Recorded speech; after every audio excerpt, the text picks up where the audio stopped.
Thanks a lot, Paul. Appreciate it. First and foremost, I want to acknowledge the staff that's here. Mallory Bernhardt, who's in her 5th year here. You can just wait till the end, too, because I'll just rattle them all off here.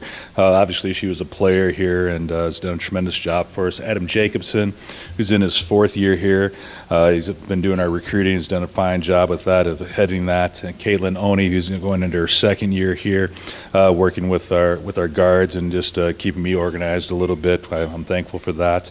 Then Jessica Koplinski, who's our director of operations, who's keeping us all straight on the road so we don't get lost, right? And even if she got lost, she wouldn't tell us, she'd fix it, so that's great.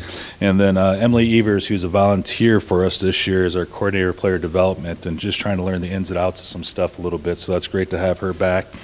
Steph Nunez, our trainer, who's done a tremendous job with us. She's even helped fix me up a little bit there with my hip replacement, so that's kind of nice. She's got me going the right direction. And then Nate Bachler, our strength coach, he's just, our players love going in there and doing some stuff in the weight room. They get excited about it, so that's great to see. And then obviously Mitch Wigness, our sports information director, who travels with us and does a tremendous job. So I just wanted to make sure to acknowledge you guys and thank you for all you've done. So a little bit, I guess, you look at last season, not winning the conference until the second to last game of the season.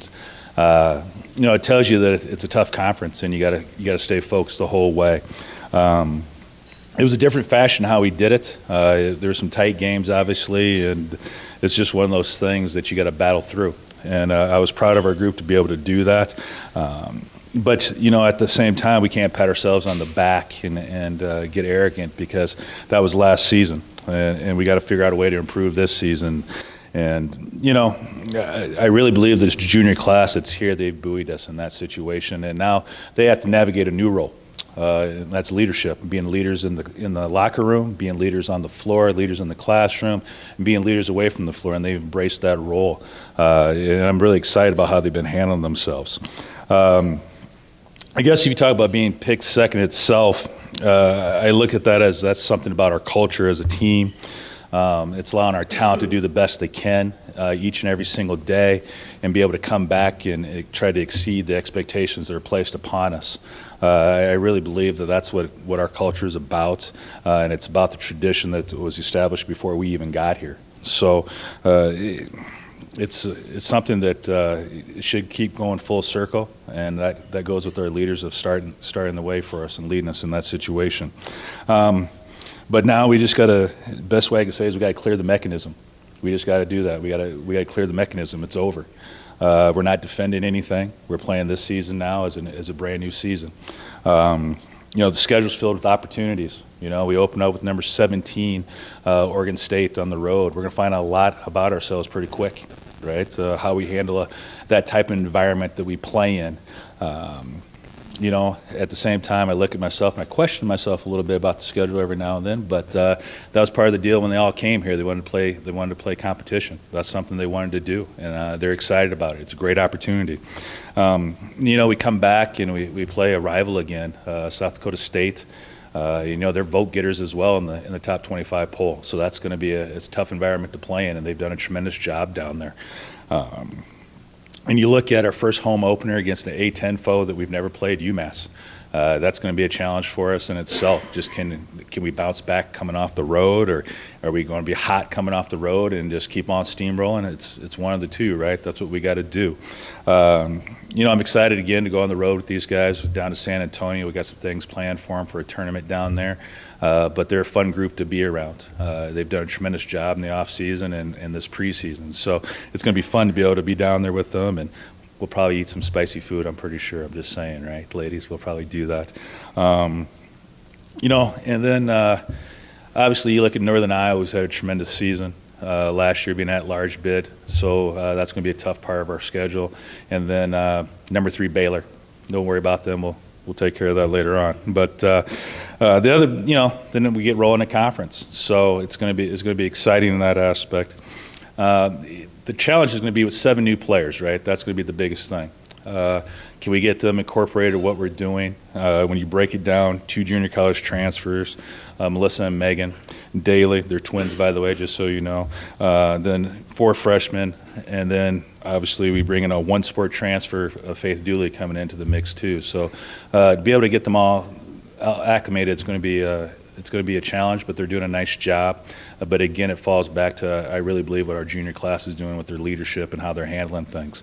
Now, I'm going to talk a little bit here. I'm a car guy. I don't know if you guys know this or not, but I'm a car guy, and I'm going to kind of give you a breakdown a little bit of our players. So bear with me here. If you don't know anything about cars, talk to me later. But, you look at Melissa Lead, who's 6'5". She's kind of like a Cadillac Seville, a V8, 300 horsepower. You notice it right away, come down the road, and once it gets going, boy, it's going. You look at Julia Fleece. To me, she's like a 70 Chevelle. A lot of power. It's made for speed. Michaela Ranke, she's one of those kids that, we're talking about possibly redshirting, but she comes every day, and she's got some power and she's got some agility about her. So she's like that 70 Trans Am. We all saw Smoking the Bandit, right? So that's one of those things. Okay. And then you look at Megan Daly. She's like a 68 Mustang Shelby to me, just so you know. It's got a little spunk to her and gets going a little bit. The crew sitting at the table now, they're starting to wonder a little bit, like, what am I? What am I? Well, that's all right. You keep wondering, right? And then you look at Melissa Daly, who's like a Porsche Boxster, right? Got some speed about her, dynamic perfection, about what that jump shot's all about with a little bit of power. Then you got Faith Dooley who's coming in, right? She's like a Corvette. Got some power, but got to work with it a little bit to handle it the right way.